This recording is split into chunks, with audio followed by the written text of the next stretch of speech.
Hi, my name is Michelle, and I am here to talk to you about my own cancer journey. I have stage 4 colon cancer, and I am currently going through my 5th round of chemotherapy. And I was first diagnosed as having colon cancer. Initially, it was stage 2, October of 2017. I had surgery in November of 2017. And I have part of my colon removed. Excuse me, my nose is itchy today, one of my side effects. I'm currently using an infusion therapy, and I am getting ready to start round 6 out of 12 in a few days. And I thought it was a really good time to bring you out to a calm place where I could talk to you a little bit about some of the changes that have come about in my life. Since being diagnosed and going through several rounds of chemotherapy and 1 round of radiation. The main point that today we're going to talk about is changes in your body over time. And this could be for anybody. It doesn't have to be for people who actually have cancer. So we switched cameras because I didn't make sure all of my batteries were charged before I came out here. So what I want to talk to you about mainly are effects that end up having you slow down and the loss, and the loss of control that you feel. There we go. The loss of control that you feel when you go through treatments that take away a little bit of functionality from your life. I would say that the main functionality that I have lost over time is the loss of feeling in my hands and feet. My hands are pretty much okay until I get close to the end of any given treatment. But right now it's my feet. They were numb pretty much from the arch forward. And at this point, they are numb all the way to my heels, and I'm beginning to feel it creeping up a little bit in my legs. Yes, I'm working with my doctor about that, but I do want to talk to you guys a little bit about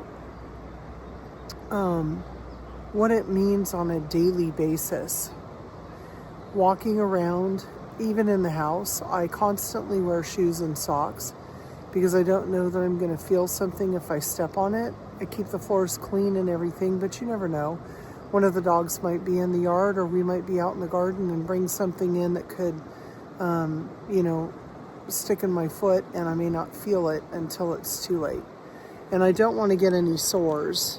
I'll make sure you can all see the river behind me. Isn't that beautiful? It is a gorgeous day, I must say, in the valley here. I'm actually in the foothills of Northern California, near where gold was discovered in 1848. The rush didn't start until 49 and 50, but anyway, here I am outside of Coloma, California, and it's just beautiful today. And I just wanted you to be able to see the American River too. Isn't that gorgeous? I'm telling you, you would love it here. So the loss of the feeling in my feet has created several different major life changes. One, I have to slow down. And when I say I have to slow down, I mean for everything I do. I don't feel as steady on my feet as I used to. Of course, I don't feel my feet very well, so that in itself just makes walking around difficult. It makes taking my dogs for a walk difficult because I don't feel so steady. I do not personally feel ready to grab a walker, although that may happen. I'm not excited about that, but if I need something to steady myself so that I can continue to remain active, well, I'm going to do whatever I can. I'm coming to grips with that right now, and that's really the main reason I wanted to do this particular video, was to share with you what these changes do to your emotions and how you plan your whole life, how you do things, how you interact with others. I can't reasonably go out for a walk or a hike with anybody because what used to be such a simple, 5 or 6 steps down a small incline and leading to a flat space or something, it's not the same as it used to be. When you don't feel steady on your feet, you don't feel confident in everything that you're doing. And when you don't feel confident in what you're doing, you're going to have a hard time just doing those daily things. And that's why I wanted to talk to you about these things. So what does this mean in a practical sort of, setting, I guess, or just living your life? Well, it means you're going to have to maybe ask for help. The biggest thing that I think that I have come to the realization is that I have to understand that I have limitations that I never had before. I grew up as a very athletic woman, girl, and then woman. And I've always had very athletic jobs, well, until the last so many years. But I was a truck driver, and I was up and down ladders all the time, climbing in and out of trailers, tarping loads, just all kinds of stuff. And it was very active, and I just felt I felt right in my body. I felt right in my life. And I've lost that. I don't get to do that anymore. I don't think I would want to climb a ladder now. And although I'm physically capable of it, I can't feel my feet. And that's a very unnerving, thing to go through. So what else don't I feel comfortable doing? I don't feel comfortable climbing into any kind of a watercraft. A boat, and I'm talking about boats that you would take out on a river like this, okay? Or a raft or a kayak, because I don't feel steady on my feet. So it takes a lot of your autonomy away, and you have to find new things to do and new ways to cope with it. I am working on that. I'm thinking about getting an electric tricycle, actually, so I can take my dogs, ride to a spot near the house, and then take them out on maybe like a flat trail where I could take them along the river and take them out for a walk. Because I don't always like being in the neighborhood when I go out for a walk, right? You want to be out in nature. You want to come out and enjoy God's country like this right here.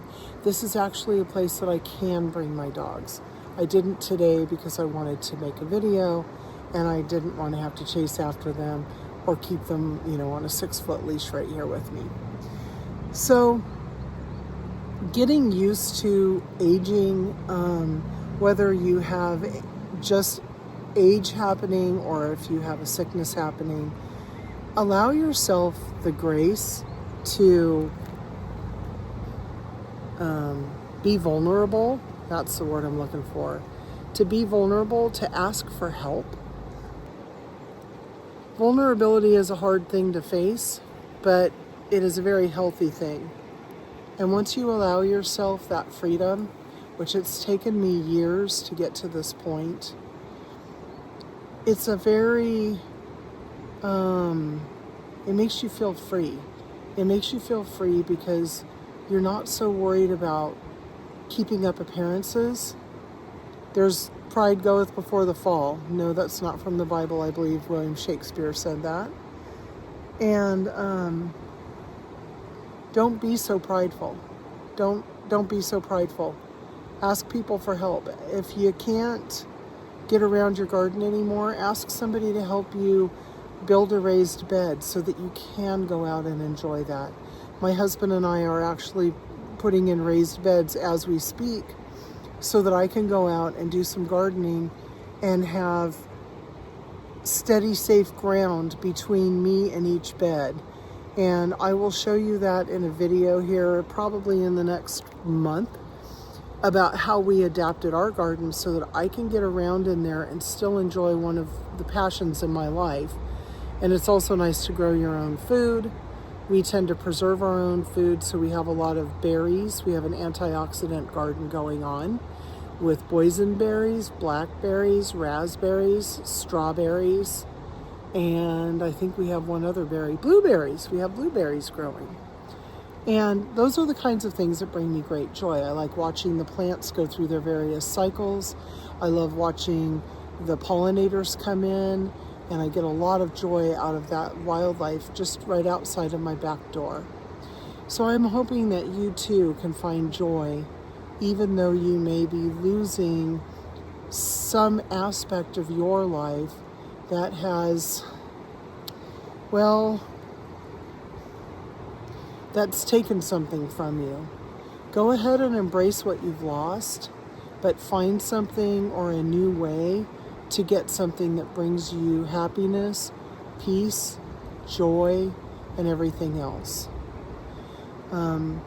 Before I close out of this video, I do want to encourage you, if you see any changes in your bowel habits, whether you've been right as rain and then you have to go use the restroom a lot, any changes in the color or shape of your stool that have lasted more than a few weeks, or if you have been constipated and you normally aren't constipated, please seek medical attention. I am not a medical professional. I am a cancer patient, and my main goal is to bring about awareness that if there's something not right with your body, it's time to see a doctor. And if you catch things like cancer early, you have a good chance of living a good life and a long life. It's almost 8 years. It's been 7.5 years since I was diagnosed. And although my life has changed a great deal, I've learned a lot of valuable life lessons. And I think that it has certainly humbled me. However, it's also a good thing. It's helped me to reach out to people where normally I may not have. It has enriched my life with a lot of relationships that I have formed with people who also have cancer, or with older people who are losing their mobility simply through the normal aging process. So, thank you very much for watching this video. Please share this with anybody that you know that needs a message of hope, and just make sure that you enjoy your life, and share this with people that need to know that even though there might be change, that change can be good and that change can be positive. And I hope that you all have a really great day. Thanks a lot for visiting Big Valley Living, and I'll see you again soon. My name is Michelle, and I appreciate your time. See you later, everybody. Be kind.